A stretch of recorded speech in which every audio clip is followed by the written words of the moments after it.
अचो त सिंध जा वसीला बचायूं इन जे स्लोगन हेठि अवामी आवाज़ मीडिया ग्रुप तरफ़ां ऐलानियल सकाफ़ती ॾियारो थरपारकर ज़िले जे समूरनि शहरनि में जोश ऐं जज़्बे सां मल्हायो पियो वञे। सिंध जा जेके वसीला आहिनि उन्हनि खे बचाइण जो वचन कयो पियो वञे ऐं सिंध जी जेका सकाफ़त आहे उन जे हवाले सां हिते जेके मौजूदु अॻवान आहिनि उन्हनि सां ॻाल्हि ॿोल कंदासीं त हू छा चवनि था। अचो त मुख़्तलिफ़ सियासी समाजी अदीब शाइर जेके अॻवान आहिनि उन्हनि सां ॻाल्हि ॿोल कयूं त हू छा था चवनि। बचायूं इहो हिन साल जी थीम आहे सिंधी सकाफ़त ॾियारे जी ऐं इहो सिंध जो हर माण्हू हुन ते मुतफ़िक़ आहे।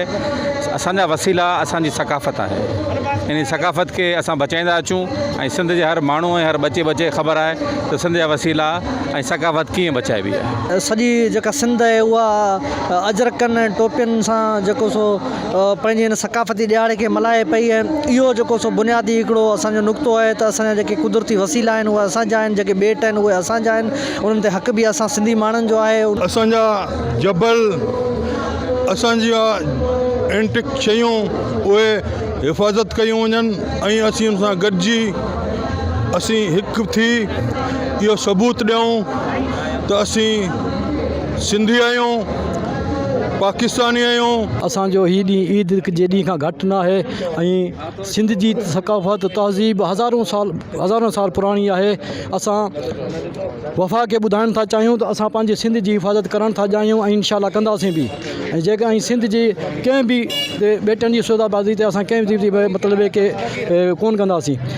ऐं असां हीउ ॾींहुं पंहिंजो ईद जे ॾींहं खां घटि कोन था सम्झूं ऐं पंहिंजे सिंधियुनि खे ॿाहिरनि खे इहो मैसेज ॾियणु थो चाहियां त पंहिंजे अजरक टोपी खे जो मान रखियो ऐं इहे ॾिहाड़ा साल में हिकु दफ़ो ईंदो आहे, इनखे वॾे जोश ऐं जज़्बे सां मल्हाईंदा आहियूं। असां फ़ख़्रु आहे त असांजी सिंध जी टोपी, सिंध जी अजरक असांजी सुञाणप आहे ऐं इहो उन ते असीं फ़ख़्रु महसूसु करूं था त असीं हज़ारे साल हिननि अज़ीम जा वारिस आहियूं। ऐं इन सां गॾोगॾु हिन एकता जे ॾियारे ते असां इहो वचन करूं था सिंध धरती सां त सिंध धरती सां वचन वफ़ा कंदासीं। सिंध जा वसीला, पूरे सिंध जा ॿेट, सिंध जूं ज़मीनूं जिन ते असांजे धारनि जी मेरी नज़र आहे, असां उन जी मुज़म्मत कंदे इहो वचन था कयूं ऐं एकता जो सबूत था ॾियूं त असां हिन खे केर बि असांजे सिंध जे ज़मीन ते, सिंध जे ॿेटनि ते को बि मेरी अख सां नज़र कंदो त असां उन जी अख बि कढी सघूं था। असां ख़ासि तौर ते ॾिंगी भंडार ॿेटनि खां वठी कारूंजर जी जेको खणनि पिया उन्हनि जे ख़िलाफ़ु हिकिड़ो तमामु सगारो ऐं मुनज़म तरीक़े सां इहो हिकिड़ो प्रोटेस्ट आहे सिंधी माण्हुनि जो। असांजा जेके वसीला ॿेट हुजनि, कारूंजर हुजे, थरकोल हुजे, जेके क़ब्ज़ थी रहिया आहिनि, असां अॼु पंहिंजे तहज़ीब ऐं रवायत सां मैसेज उन्हनि खे ॾियणु चाहियूं था त असांजे हक़नि ते धाड़ा न हणो खुदारा।